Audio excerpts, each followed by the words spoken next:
Okay, so magandang umaga sa inyo lahat. So ngayon, mag-discuss tayo tungkol sa isang brake, bakit hindi mag-function. So ato i-demonstrate ang bakit kung hindi mag-function isang foot brake, guys. So ngayon guys, so malaman natin ang sa FI reader. I-discuss natin muna yung mga parts. Ito yung ang brake pedal. Okay, so ito yung brake pedal guys. Ito yung rod niya guys, bolt pupunta doon sa brake master guys. At ito yung tinatawag na receive viewer guys. Okay guys, so ito yung brake fluid receive viewer at ito yung hose papunta sa brake master niya. At ito yung tinatawag na bolt or banjo bolt. May butas yan. Ito yung hose, brake hose papunta sa brake caliper guys. Okay, so ito guys, ito na yung malaman. So bakit hindi mag-function yung foot brake nyo? So maraming motor dyan yung hindi mag-function yung foot brake. So anong dahilan guys? So baka dito yung dahilan. Once nga maglaman yung mag-leak na dito guys, mayroong leakage na, so isa yung dahilan nga hindi na gumagana yung brake nyo. Kasi pag push nyo yun sa brake pedal, mayroon lang lumang glass na brake fluid, hindi na pupunta doon sa brake caliper guys. Okay, so mga bossing, so tandaan nyo, so may once na mag-leak na dito, kung konti pa yung leak or konti pa may maliit lang weight, so okay pa yan. Pag hindi na, so kailangan na nyo ng palitan, o konti yun, kahit konti yun guys, so kailangan nyo yung palitan. Okay, so para yon safety yung pag-travel nyo kung sira na siya guys. Okay, so tapos ang inyong brake fluid receiver bago kayo mag-travel, so kailangan natin yung tingnan. Okay, so bago tayo mag-travel guys, so kailangan natin yung tingnan po yung mga brake fluid. Ito yung receiver.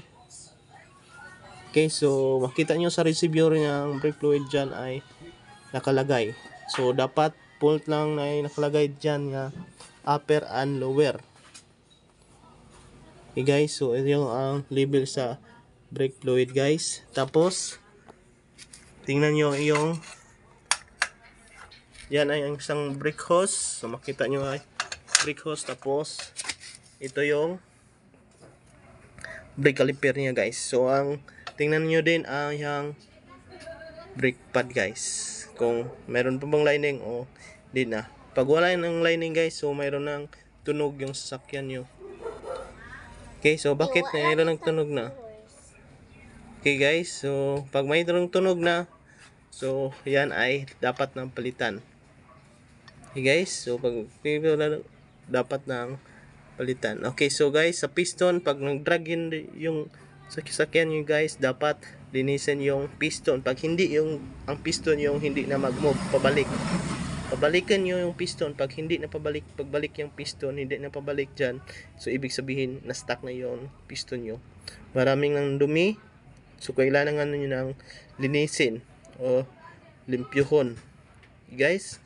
Linisin o limpyuhon dapat kasi hindi na mabalik yung piston. Ito yung tinatawag na mag-drag yung brake pag gumagamit kayo ng brake sa foot brake. Tapos pag okay lang yung piston, nagmo-move lang yung piston, ito yon ang pangalawa na dahilan.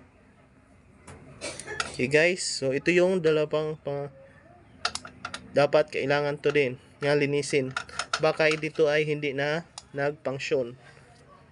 Okay guys, so ganito, so para hindi na nag-function, so dapat linisin yun din. Kunin yung rubber, tapos lagyan yung konting oil inside sa rubber nito para maayos yung movement niya. Okay guys, so sana lang guys, ito yung naibagay kong kaalaman, nakaalam po mo ani guys. So katugadahan nga mo share sa akong mga YouTube channel, so katugadahan na share sa inyo kabans, pwede i-share niyo guys. Any question about sa sakyanan guys, mga tanong tungkol sa sakyanan guys, magsabi lang kayo just kasi mayroon akong konting kalaman masagot ko yung mga katanungan nyo. Okay, so thank you for watching guys. Share and subscribe my channel. God bless.